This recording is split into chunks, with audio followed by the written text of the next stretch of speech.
보았거나 혹시 청혼을 받아 보셨나요? 요즘 결혼하는 그 청년들은 부부들은 대부분 다 이 청혼을 한다고 이야기를 들었습니다. 아니 뭐 핑계 같지만 제가 결혼할 때만 해도 이 청혼하는 문화가 이렇게 없었어요. 그래서 저도 이제 남들처럼 청혼을 하지 않고 결혼식을 치렀습니다. 근데 요즘 이 부부들은 대부분 다 청혼을 하니까 이 청혼 이야기가 나올 때마다 제 아내가 저를 쳐다보는 겁니다.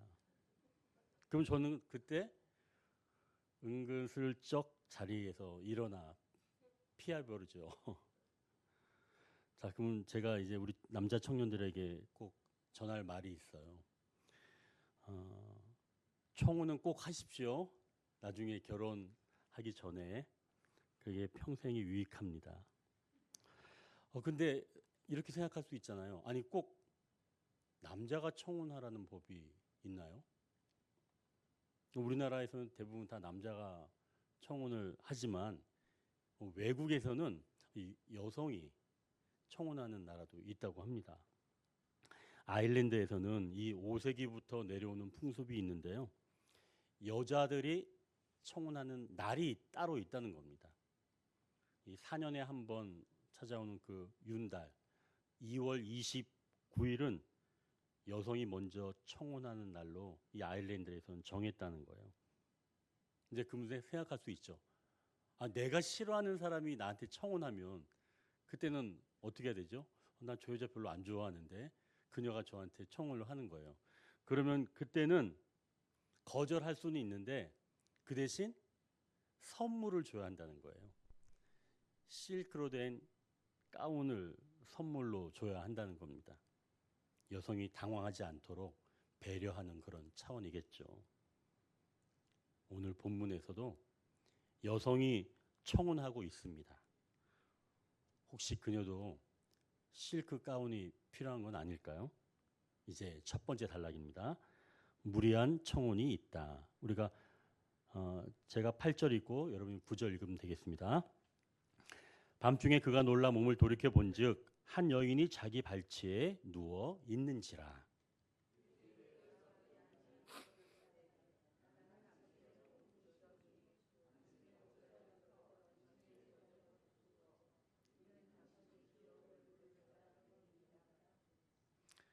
이방 여인 이 룻이 타작마당 한쪽에서 자고 있는 보아스에게 다가갔습니다. 그리고 발치에 다가가서 그의 이불을 덮고 그 자리에 누웠죠. 물론 이건 시어머니가 다 시킨 것입니다. 룻에게는 굉장한 모험이었죠. 당시 타작하는 그런 시기가 오면 이런 그 타작한 그런 것들을 도둑질하기 위해서 도둑들도 많았기에 이렇게 일하는 사람들은 타작마당 한쪽에서 자는 사례도 지키는 사례도 많이 있었다고 합니다. 또한 행실이 바르지 못한 여인은 이때 몸으로 유혹하는 일도 있었다는 거예요. 룻이 어두운 밤 아무도 모르게 보아스에게 다가갔지만 이목을 피했다고 하더라도 정작 보아스가 룻을 발견하고 정색한다면 정말 난처한 일이겠죠. 룻은 누워 있었지만 잠은 들 수 없었을 것입니다. 보아스가 일어나서 누구냐고 묻는다면 어떻게 대답해야 할지 기도하고 있지 않았을까요? 룻의 마음과는 달리 하늘의 달과 별은 보아스의 타작마당을 은은하게 비춰주고 있습니다. 바로 그때 보아스가 놀라 몸을 돌이킵니다. 이 잠깐이지만 보아스는 인기척을 통해서 여인이라는 것을 알았어요. 내가 누구냐? 이때 룻이 말합니다. 당신의 여종 룻이 오니 당신의 옷자락을 펴 당신의 여종을 덮으소서. 분명히 이 말은 나오미가 시킨 말은 아닙니다. 기도한 끝에 나온 말인 줄 믿습니다. 그러면 도대체 옷자락으로 자기를 덮어달라. 이게 무슨 뜻일까요? 밤새 추워서 옷 좀 주십시오. 그런 말일까요? 에스겔 16장 8절에 이렇게 말씀합니다. 내가 네 곁으로 지나며 보니 내 때가 사랑을 할 만한 때라. 내 옷으로 너를 덮어 벌거벗은 것을 가리고 내게 맹세하고 언약하여 너를 내게 속하게 하였느니라. 나 주 여호와의 말이니라. 이 말씀은 하나님께서 이스라엘 백성과 언약 관계에 맺은 것을 상징적으로 나타날 때 썼고, 또한 남녀 간의 결혼의 상징적인 의미로도 이 구절을, 이 문구를 사용했다는 거죠. 또 앞서 룻기 2장 12절에 보아스가 룻을 처음 만날 때 보아스가 했던 말이기도 합니다. 그때 보아스가 이렇게 말했어요. 이스라엘의 하나님 여호와께서 그의 날개 아래에 보호를 받으러 온 내게 온전한 상 주시기를 원하노라. 그렇다면 지금 9절에 룻이 보아스에게 당신의 옷자락을 펴 당신의 여종을 덮으소서 라고 하는 말은 나를 보호해 주세요, 청혼하는 말이라는 거죠. 우리나라에서는 굉장히 보기 힘든 이야기죠. 여성이 청혼을 한다. 혹시 우리 성도님들 중에 여성인데 청혼하신 분이 계시는가요? 아마 없는 것 같아요. 제가 보니까. 더구나 이 룻은 이방 여인이면서 과부인데 지금 돈 많은 남성에게 청혼한다? 얼마 전만 해도 이 룻은 보아스를 만날 때 스스로 말하기를 2장 13절에 이렇게 말했습니다. 내가 당신께 은혜 입기를 원하나이다. 나는 당신의 하녀 중에 하나와도 같지 못하오나. 시간이 얼마나 흘렀는지 모르지만 몇 달 전까지만 해도 이 룻 자신은 보아스의 하녀보다 못한 사람이라고 했어요. 근데 지금은 한밤 이 타작마당에 나타나서 유력한 자인 이 보아스에게 청혼하는 겁니다. 혹시 아님 말고 이런 식으로 청혼하는 걸까요? 보아스가 설마 나랑 결혼하겠어? 뭐 결혼하면 좋고 아님 말고, 아니면 혹시 룻도 실크 가운이 탐나서 이렇게 청혼하는 걸까요? 분명 오늘 본문 11절에 보아스가 이 룻을 현숙한 여인이라고 말하는 것을 보니까 보아스도 룻의 이러한 청혼이 결코 가볍게 한 것이 아님을 알고 있었습니다. 참 이제 궁금합니다. 얼마 전까지만 해도 자신을 하녀보다 못한 사람, 그런 신분이라고 했던 이 룻이 이렇게 청혼할 만큼 담대해진 그 원인이 도대체 무엇일까요? 2장 11절 12절을 한번 보십시오. 룻기 2장 11절 12절. 보아스가 그에게 대답하여 이르되 내 남편이 죽은 후로 내가 시어머니에게 행한 모든 것과 내 부모와 고국을 떠나 전에 알지 못하던 백성에게로 온 일이 내게 분명히 알려졌느니라. 여호와께서 내가 행한 일에 보답하시기를 원하며 이스라엘의 하나님 여호와께서 그의 날개 아래 보호를 받으러 온 내게 온전한 상 주시기를 원하노라 하는지라. 이 보아스는 룻이 죽은 남편의 시어머니를 섬기려고 지금 타국까지 따라온 것도 알고 있었으며 그 걸음이 쉽지 않았다는 것을 말해주는 겁니다. 그러니까 룻의 과거의 아픔을 알아봐주고 더 나아가 그러한 일에 하나님의 보호가 있기를 기도하고 있는 거죠. 그리고 현재에 와서는 이삭을 곡식단에서 줍도록 허락해 주면서 룻과 나오미의 삶의 보탬이 되었습니다. 룻은 이러한 일들을 이삭 줍듯이 모아서 보아스에게 청혼할 용기를 얻은 거죠. 우리가 계속 나누는 것처럼 보아스는 예수님을 예표합니다. 삶에 지친 영혼을 따뜻하게 맞이해주는 이 보아스의 모습에서 예수님을 엿볼 수 있다는 거죠. 물론 보아스가 예수님이다라고 하는 건 아니에요. 그의 모습 일부에서 예수님의 크신 사랑을 엿볼 수 있다는 것이죠.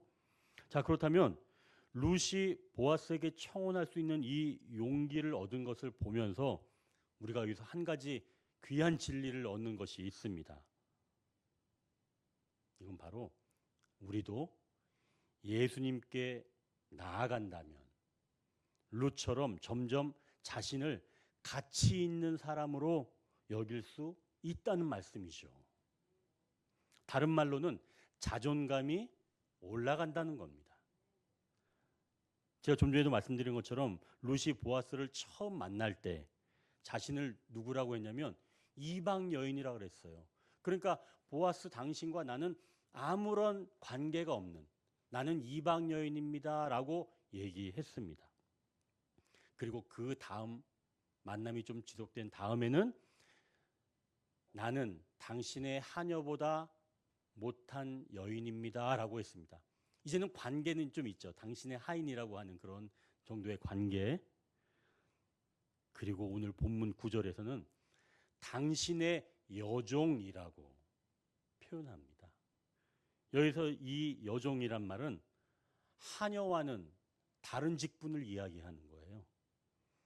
룻은 보아스를 계속 만나게 되면서 여기서 당신의 여종이라고 하는 말은 나는 이제 당신의 결혼할 수 있는 상대, 그 상대가 되었습니다 라고 표현하는 거예요. 결국 보아스를 계속 만나게 되면서 처음에는 나는 이방 여인입니다. 그 다음에는 나는 당신의 하녀들과 같습니다. 그리고 이제는 나는 당신의 여종입니다.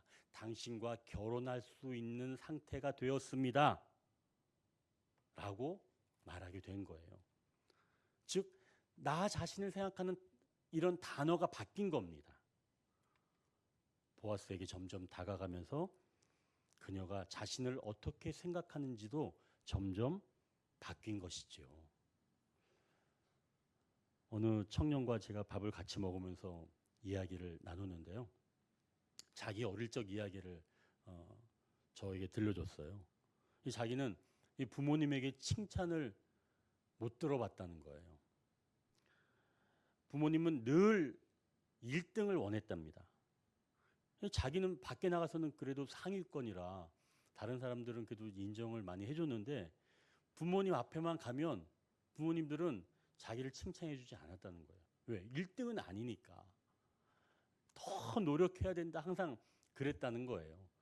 그래서 자기는 너무 그게 힘들었다는 겁니다. 뭐 다행히 지금은 그 이야기를 하면서 웃을 수 있지만 여전히 자존감은 낮아서 지금도 타인이 자기를 칭찬하면 그게 굉장히 어색하고 또 대인 관계도 어렵다고 하는 이야기를 제가 듣게 되었습니다. 그래서 결국은 이 청년은 부모에게 다가가면 다가갈수록 자존감이 떨어지니까 부모에게 친밀하게 다가가기를 멈췄다는 거죠. 자, 성도 여러분, 혹시 위축되었거나 자존감이 낮은 분이 계십니까? 또는 어떤 부분에서는 늘 힘이 드시나요? 그렇다면 주님께 한 걸음씩 다가가십시오. 주님께 다가가신다면 주님은 이 보아스의 모습처럼 우리의 지난 날들을 위로해 주시며 우리가 오늘을 살아갈 수 있도록 우리 앞에 이삭을 흩뿌려 주시며 또 주님께서 우리와 함께 동행해 주시는 줄 믿으시길 바랍니다. 그러니 여러분 주님께 더욱더 다가오십시오. 주님은 다가만 오신다면 여러분이 어디에서 많이 힘들었는지 그리고 어디에서 많이 아팠는지 주님은 다 아신다는 거죠. 보아스가 그렇게 이야기한 것처럼 말입니다. 그러니 우리 성도님들은 주님께 더 다가가시면서 자존감도 넘치시고 마침내 주님의 아름다운 신부로 살아가시길 주님의 이름으로 축원합니다. 이제 두 번째 단락입니다. 연약함으로 연결된다고 말씀한다. 우리가 한 절씩 읽겠습니다. 10절 11절입니다. 그가 이르되 내 딸아 여호와께서 내게 복 주시기를 원하노라. 내가 가난하건 부하건 젊은 자를 따르지 아니하였으니 내가 베푼 인애가 처음보다 나중이 더하도다.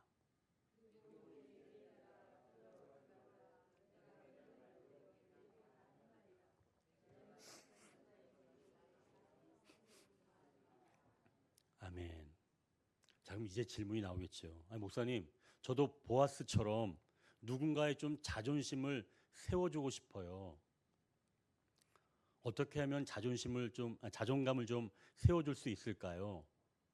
혹시 이런 질문 떠오르지 않나요? 제가 좀 자주 이야기하는, 어차피 이제 저도 전공이 상담이라, 기독교 상담이라 이 레리 크랩이라고 하는 기독교 상담가 또 이 저술가가 있는데요. 이 레리 크랩이 초등학교 5학년 때 담임 선생님이 어부라고 하는 그런 선생님이 있었습니다. 근데 이 어부는 모든 학생들 안에는 귀한 보화가 숨겨져 있다라고 믿었던 분이에요. 이제 새 학기가 시작된 지 한 달쯤 되었는데 어느 날 수업 시간이 끝난 뒤 이 어부 선생님이 레리 크랩을 교무실로 불렀습니다. 그때 레리는 내가 뭐 잘못했나? 야단 맞을까 굉장히 걱정했다는 거예요. 사실 레리 크랩이 좀 개구장이었더라고요.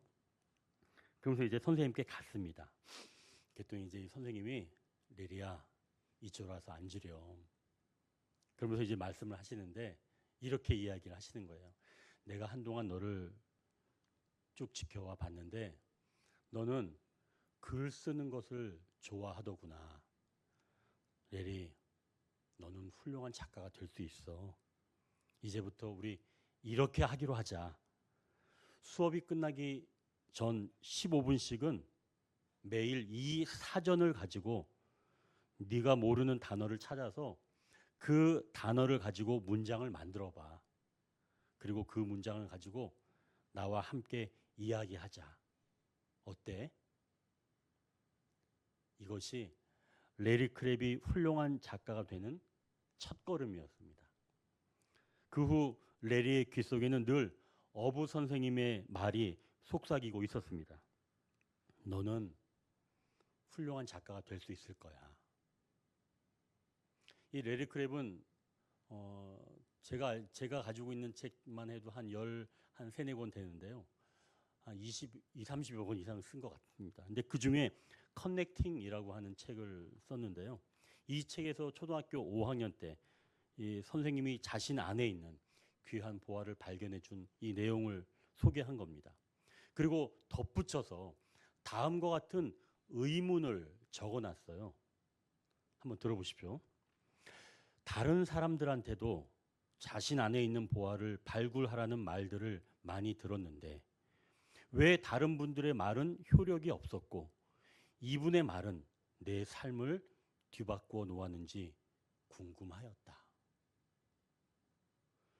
레리는 그 해답을 모르는지 왜 어부 선생님의 충고가 다른 분의 충고와는 전혀 다른 효과를 내게 했는지 기록하지는 않았습니다. 자, 그럼 이제 우리 성도님들이 한번 좀 생각해 보십시오. 왜 어부 선생님의 충고가 다른 분의 충고와 전혀 달랐을까요? 오늘 본문 11절을 보십시오. 보아스가 내 딸아 두려워하지 말라. 그리고 밑에 내가 현숙한 여자인 줄 나의 성읍 백성이 다 아느니라. 룻은 두려웠다는 거예요. 보아스가 거절하면 어떡하지? 밤중에 남자 이불을 들추고 들어오는 것은 행실이 불량한 여자나 하는 것인데 내가 왜 이렇게 하고 있지? 라고 생각하고 있던 겁니다. 결국 이 룻은 자신의 이 어두운 면, 연약한 면을 알고 있었죠. 그런데 보아스는 그걸 품어준 겁니다. 룻, 당신은 현숙한 여인입니다. 지금 보이는 행동이 다가 아니고 이 행동에서 굉장히 힘들어한다는 것을 저는 알고 있습니다. 보아스가 이렇게 룻의 연약함, 어두운 면을 사랑으로 품어준 겁니다. 그리고 우리의 백성들이 다 알고 있어요. 당신은 현숙한 여인입니다. 보아스가 룻의 이 연약한 점까지 다 품어주었죠. 그뿐만이 아닙니다. 앞서 한번 10절을 보십시오. 보아스가 룻에게 말한 것은 이렇게 말합니다. 내가 베푼 인애가 처음보다 나중이 더하도다. 이 말은 룻의 이 처음 인애는 이 룻이 시어머니를 더 이상 모실 필요가 없는데도 타국까지 와서 시어머니를 모시는 그게 바로 처음 인애고, 그리고 나중 인애란 룻이 보아스에게 청혼한 것을 말하는 겁니다. 룻이 아직 젊기 때문에 젊은 사람, 얼마든지 젊은 남자와 결혼할 수 있는데 중년인 자신을 선택한 것이 자기에게는 더 큰 인애다 라고 말하는 거죠. 이거는 누구의 어두운 면인가요? 이건 보아스의 어두운 면입니다. 젊은 사람과 비교하면 자신은 초라한 상태라는 거죠. 그게 바로 보아스의 어두운 면이죠. 그러니까 보아스는 자기의 어두운 면을 룻이 품어주었고 보아스도 룻의 어두운 면을 품어주었다는 거죠. 그러니까 서로 어두운 면을 품어준 겁니다. 좀 전에 레리가 어부 선생님이 충고를 받아들인 것은 레리의 장점을 먼저 받아준 것이 아니라 그를 나무라고 할 수밖에 없는 레리의 그 어두운 면을 받아주었기에 이 레리가 어부 선생님의 충고를 받아들인 건 아닐까요? 레리는 많은 사람의 충고보다 어부 선생님의 충고를 받아들여서 결국은 훗날 이 저와 우리 성도님들에게도 선한 영향력을 미치면서 기독교 상담가이자 이 저술가로 활동하였습니다. 그리고 그가 쓴 커넥팅, 즉 연결하다라고 하는 책의 제목처럼 어두운 면을 사랑할 때, 서로 어두운 면을 사랑할 때, 그것까지도 사랑할 때 비로소 연결된다는 말씀이죠. 자, 그럼 이제 보아스 룻이 완전하게 연결될 수 있을까요? 그렇지 않습니다. 이제 세 번째 단락입니다. 진정으로 나를 위해 일하신다고 말씀합니다. 먼저 우리가 12절을 같이 한번 읽겠습니다. 12절. 참으로 나는 기업을 물을 자이나 기업 물을 자로서 나보다 더 가까운 사람이 있으니. 먼저 여기서 기업 물을 자라는 뜻을 다시 한번 확인하는 것이 필요합니다. 이 대한성서공회 새한글 번역본에서는 이 기업 물을 자를 이렇게 번역했습니다. 그대의 남편 집안을 살려낼 사람. 아주 쉽죠? 표현이. 기업 물을 자를 이렇게 표현했다는 거예요. 그대의 남편 집안을 살려낼 사람. 그러니까 보아스는 룻의 죽은 남편 집안을 살릴 사람이다 라고 하는 거예요. 그런데 지금 이 12절을 보니까 기업 물을 자가 보아스보다 더 가까운 사람이 있다는 거예요. 아마도 나오미와 더 가까운 사람이겠죠. 그런데 지금 이 사람은 누군지 이름이 나오지 않습니다. 나중에 4장에 가서는 이 사람의 이름 대신 아무개라고만 나옵니다. 분명 나오미는 보아스 말고 더 가까운 사람이 있었다는 것을 알고 있었겠죠. 그래서 룻이 밭에 간다고 했을 때 아무개 밭으로 가라라고 할 수도 있었는데, 그런데 나오미는 그렇게 말하지 않았습니다. 학자들도 이 룻이 우연히 보아스 밭에 들어갔기에 나오미가 어쩔 수 없이 보아스에게 기업 물을 자 역할을 부탁한 것이라고 학자들도 그렇게 이야기를 합니다. 하지만 저는 보아스보다 더 가까이 기업 물을 자를 영적인 의미로 해석하기를 원합니다. 우리 인간은 태어나면서 보아스가 예표하는 그 주님과는 멀리 떨어져 있습니다. 그보다 사실은 더 가까운 존재가 있죠. 누구일까요? 우리가 예수님과 가깝다고 생각하지만 우리가 예수님보다 더 가까운 존재가 우리는 태어나면서부터 있다는 겁니다.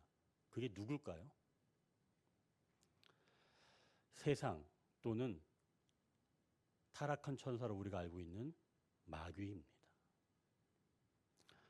인정하기 어려울 수 있지만 이건 부인할 수 없는 사실이죠.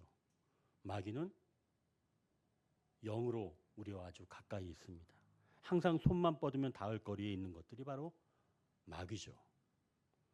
마귀가 우리에게 원하는 건 딱 한 가지입니다. 넘어지고 쓰러져서 일어나지 못하고 죽게 되는 것. 마귀가 원하는 건 그거예요. 그것 이외에는 없습니다. 나중에 룻기 4장에서 그 아무개의 행동을 보면 알겠지만 룻 남편의 집안 살리는 것에는 관심이 없습니다. 그래서 룻 남편의 집안 살릴 권한을 그 아무개는 포기하는 거죠. 여기서 우리가 기억해야 할 것은 악한 것들의 권한이 완전히 사라져야 한다는 것입니다. 그러니까 우리가 예수님과 결혼하기 전에 결혼을 하려면 악한 것들의 권한이 사라져야 된다는 거예요. 결혼하기 전에는 악한 것들의 권한이 있다는 겁니다. 예수님보다 앞에 있는 것들이 있다는 거예요. 그게 죽어야 한다는 얘기죠. 그 권한이 사라져야 하는 거예요. 여기서는 제가 보기에 영적인 의미에서는 이걸 말하는 겁니다. 이게 사라지지 않으면 청혼을 아무리 해도 결혼이 이루어지지 않는다는 거예요. 어두운 면으로 가까이 붙어도 결정적으로 더 가까이 있는 마귀와 단절되지 않으면 주님의 아름다운 신부로 결혼하면서 살아갈 수는 없다는 거죠. 그래서 보아스와 룻이 결혼하기 전에 더 가까이 있는 존재, 바로 이런 것들이 악한 것이다 라고 하는 것들을 기억하시길 바랍니다.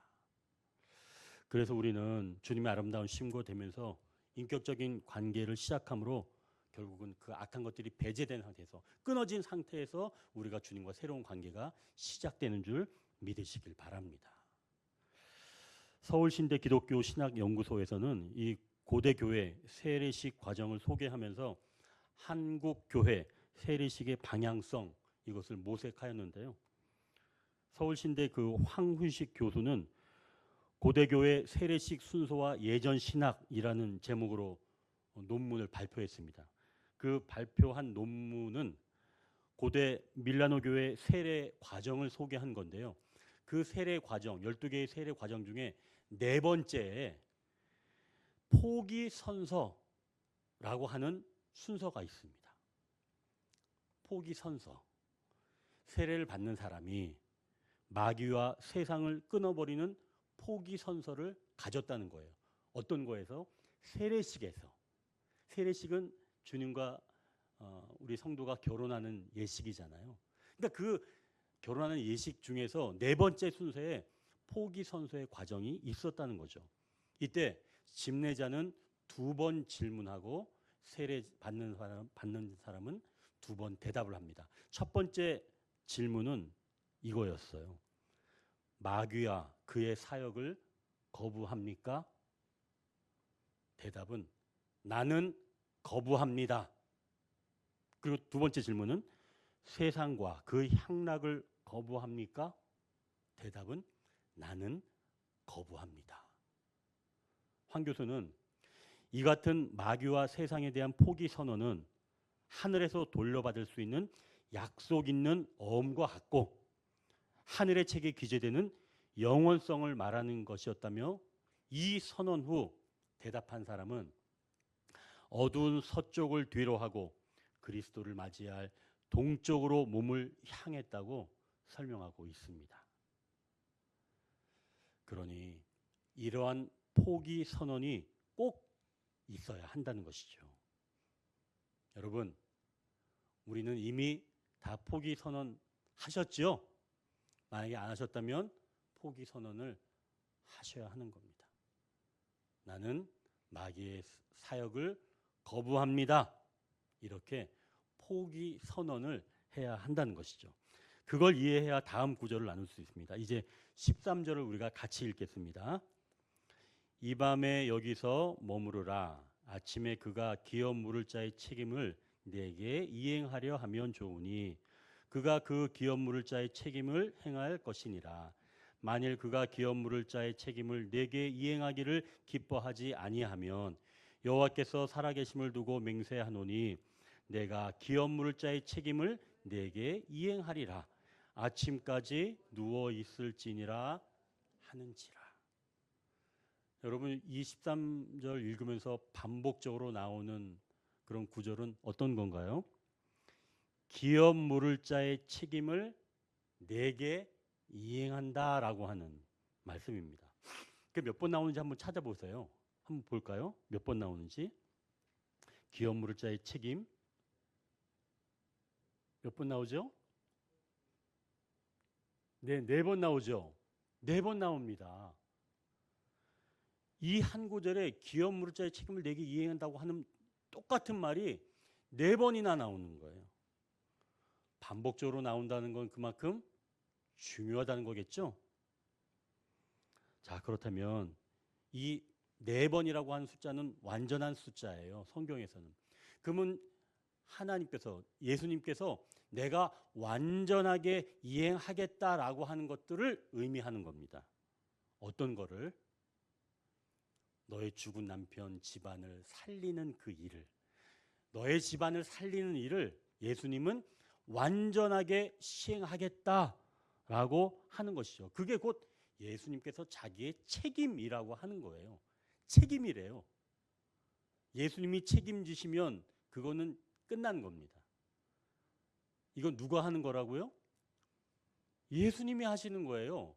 예수님이 살리신다는 거예요. 내가 살리는 게 아니에요. 여러분은 가문을 여러분이 살려요? 아니에요. 예수님이 살리신다는 겁니다. 얼마나 감사해요. 완전한 숫자 4를 사용해서 내가 죽은 너의 가문을 살려내겠다라고 하시는 겁니다. 전적으로 주님 편에서 하는 거죠. 자, 그럼 반대로 악한 것들은 집안을 살리나요? 아니죠. 악한 것들은 그 반대 일을 합니다. 보아스가 그걸 정확하게 말하죠. 13절에 한번 보십시오. 만일 그가 기업 물을 자의 책임을 내게 이행하기를 기뻐하지 아니하면 여호와께서 살아계심을 두고 맹세하노니 내가 기업 물을 자의 책임을 내게 이행하리라. 그 아무개가 너의 시어머니 가문을 살리는 일을 기뻐하지 아니하면 이라는 겁니다. 어떻게 그 일을 기쁘게 감당하겠어요? 악한 것들이 다른 사람의 가문을 살려주는 걸 사랑하지 않으면 기쁘게 감당하지 못하는 겁니다. 그러나 진정한 보아스 되신 우리 주님은 즐거운 마음으로 나와 우리의 모든 가문을 살려가시는 줄 믿으시길 바랍니다. 포기 선언 이후에 그런 일들이 일어난다는 거예요. 마귀의 일을 거부하는 바로 그 영혼을 통해서 예수님께서는 나와 우리 죽어있는 가문을 전부 다 일으켜 세우신다는 말씀이죠. 자, 그럼 여기서 중요한 단어. 이러한 일을 책임감 있게 하는 것도 중요하지만 이건 누구를 위해서 하는 것인가? 내게 이행하겠다. 이런 말씀입니다. 곧 룻, 너를 위해서 내가 집안을 살려내겠다. 누구를 위해서? 너를. 나를 위해서예요. 주님은 여러분들을 위해서 그것을 살려내시겠다는 겁니다. 여러분들 때문에 살려내시겠다는 거예요. 여러분들이 그런 통로가 된다는 거죠. 축복의 통로입니다. 여러분들을 위해서 그 일을 하시겠다는 거예요. 그러니 얼마나 풍성하신 분입니까? 나를 위해서 내 모든 것들을 살리시는 주님. 그러니 이제 우리가 다시 한번 포기 선언하는 우리 성도님들 되시길 소망합니다.